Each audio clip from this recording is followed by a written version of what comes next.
जैसा कि पिछले टॉपिक में आप सभी छात्रों को बताया गया था फॉर क्लास 12 के लिए, तो उसमें जो reproduction in flowering plants means यदि हिंदी में कहें तो पुष्पी पादपों में जनन।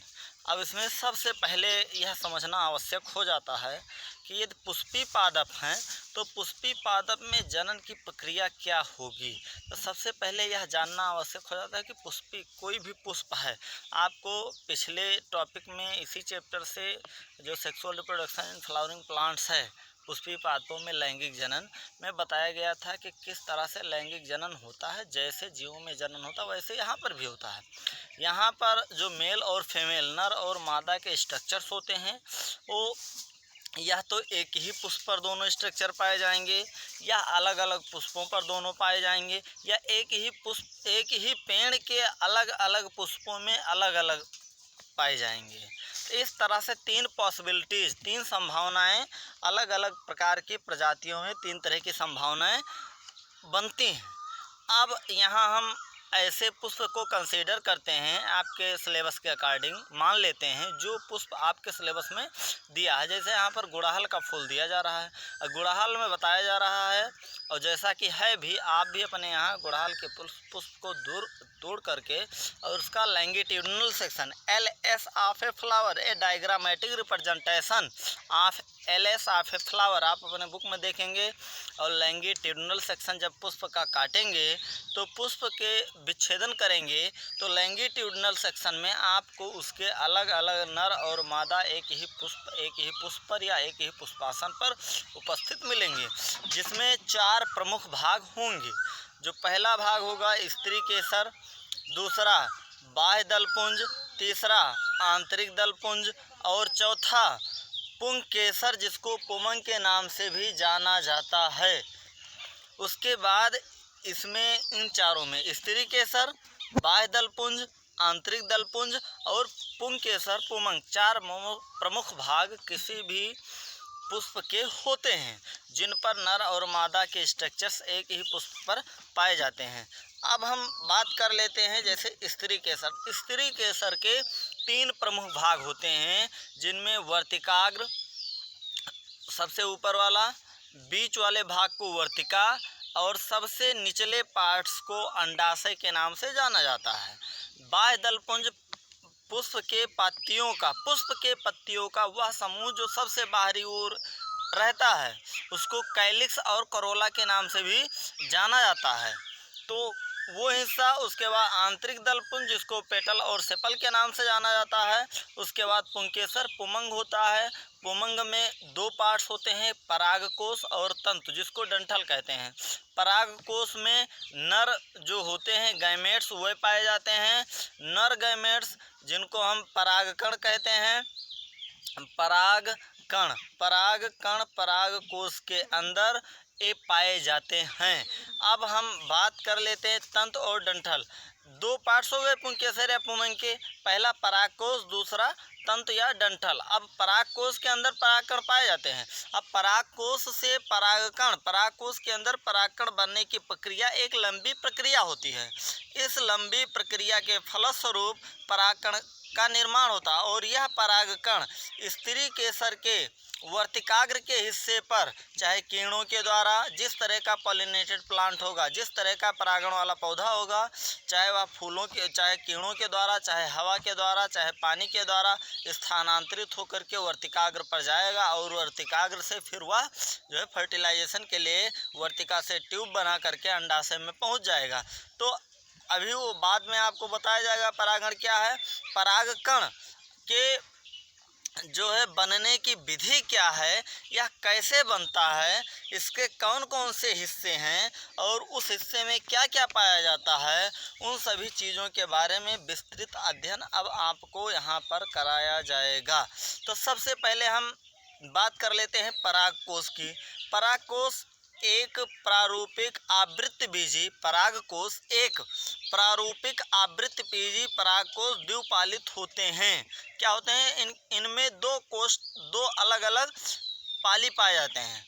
पाली का तात्पर्य 2 भागों में परागकोश बटा होता है, और दोनों भागों में फिर अलग अलग दो दो हिस्से बटे होते हैं जिनको कोष्ठक कहा जाता है। कुल मिला करके एक परागकोश में 4 कोष्ठक पाए जाते हैं। उसके बाद तथा प्रत्येक पाली में 2 कोष्ठक होते हैं अर्थात द्विकोष्ठी होते हैं। 2 पालियों में एक एक पाली में 2 कोष्ठक द्विकोष्ठी जिनको कहा जाता है। तो कुल मिला करके एक परागकोश में 4 जो कोष्ठक होते हैं चतुष्कोष्ठीय उनका नाम होता है। 4 कोष्ठक पाए जाते हैं। परागकोश चतुष्कोणीय 4 दिशा में चारों दिशा में अलग अलग ये परागकोश होते हैं। जैसे बुक में यहाँ पर इस वाले फिगर में आप देख पा रहे होंगे और यहाँ पर आपको ये दिखाया जा रहा है कि किस तरह से यहाँ पर इस वाले देखिए जब आप देख पाएंगे 1 2 3 4 और इसके अंदर भरा ये अपरिपक्व परागकोश है और इसके अंदर भरा हुआ जो हिस्सा है वह परागकण का हिस्सा होता है। अब यह परागकण एक किस तरह से यहाँ पर विकसित होता है उसके विषय में आपको जानकारी दी जाएगी।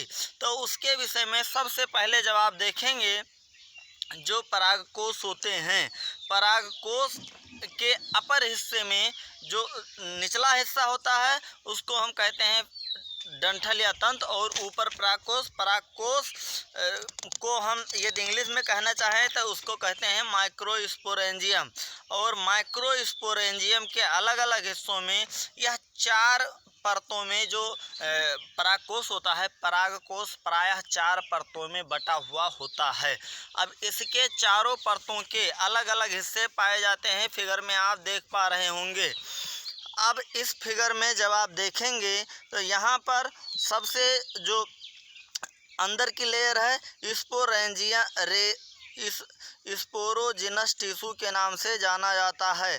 स्पोरोजिनस टिश्यू, उसके बाद जो टिश्यू होता है कनेक्टिव टिश्यू होते हैं, एपिडर्मिस होता है, एंडोथेसियम होता है, टेपिटम होता है और एक मिडिल लेयर पाई जाती है। 4-5 लेयर शॉर्टकट में आगे यदि आप समझें तो 4 लेयर इसमें पाई जाती हैं प्रमुख रूप से epidermis, endothecium, middle layer, microspore mother cell से ही उसमें अर्धसूत्रीय विभाजन, माइक्रोस्पोर मदर सेल में अर्धसूत्रीय विभाजन होता है। अर्धसूत्रीय विभाजन के समय न्यूट्रिशन देने का काम टेप्टन नामक कोशिका करती है। टेप्टम नामक कोशिका माइक्रोस्पोर मदर सेल के ठीक बाहर होती है जिसके द्वारा वो उसको पोषण देती है और पोषण प्राप्त करके जो मात्र कोशिकाएं होती हैं वह परागकण के रूप में विकसित हो जाती हैं। और इस तरह से वह परागकण जिसको परागकण को इंग्लिश में पॉलन ग्रेन कहते हैं, पॉलन ग्रेन नर युग्मक के रूप में विकसित हो जाता है। जब यही परागकोश परिपक्व होता है तब यहाँ आप देख रहे हैं ये फट रहा है, इधर से भी फट रहा है। डिहाइसेंस एक शब्द का प्रयोग किया जा रहा है जिसको कहते हैं कि जो है ब्रेकडाउन, टूटना, उस परागकोश का टूटना। जब परागकोश परिपक्व हो जाता है उसके अंदर मातृ कोशिकाएं परागकण में परिवर्तित हो जाती हैं और परागकण पूर्णतया विकसित हो जाता है। तब यह परागकोश टूटता है और जब यह टूटता है तब परागण की प्रक्रिया संपन्न होती है। अर्थात अब हम सीधे सीधे शब्दों में समझ सकते हैं उसके फलस्वरूप यह जो परागकण होता है यह परागकण एक विकसित रूप में अपने उस परागकोश के बाहर अर्थात अपने परागकोश के जो अलग अलग जगहों से टूटता है परिपक्व होने के बाद।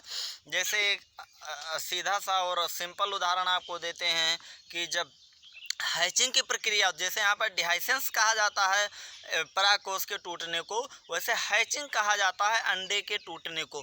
जब अंडे टूटते हैं उसमें से चूजा निकलता है तो अंडे तब टूटते हैं नेचुरली जब अंदर के जो उनमें पाए जाने वाले मटेरियल कोशिकाएं परिपक्व होकर एक बच्चे का रूप धारण कर लेती हैं तब अंडे टूटते हैं। एग्जाम्पल आपको दिया जा रहा है जैसे अंडे से बच्चों का निकलना, अंडे टूट करके उस प्रक्रिया को हैचिंग कहते हैं। वैसे यहाँ पर परागकण के परागकोश से टूट करके निकलने की प्रक्रिया को डिहाइसेंस कहा जाता है और टूटकर जब वह परागकोश के ऊपर आ जाता है तब परागकोश उसके द्वारा विकसित होता है। तो इस तरह से यहाँ पर आप देख पा रहे हैं अलग अलग कोशिकाएं अलग अलग तरह से परागकोश के, जिसको हम माइक्रोस्पोर मदर सेल मात्र कोशिका सेल के नाम से जानते हैं, माइक्रोस्पोर मात्र कोशिका से परिवर्तित होकर के टेप्टम के द्वारा उसको न्यूट्रिशन का कार्य करता है और इस तरह से और जो ऊपर की दोनों अलग अलग लेयर पाई जाती हैं उससे प्रोटेक्शन या सुरक्षा का कार्य करते हैं। थैंक्स फॉर वाचिंग वीडियो, फिर मिलेंगे नेक्स्ट वीडियो में।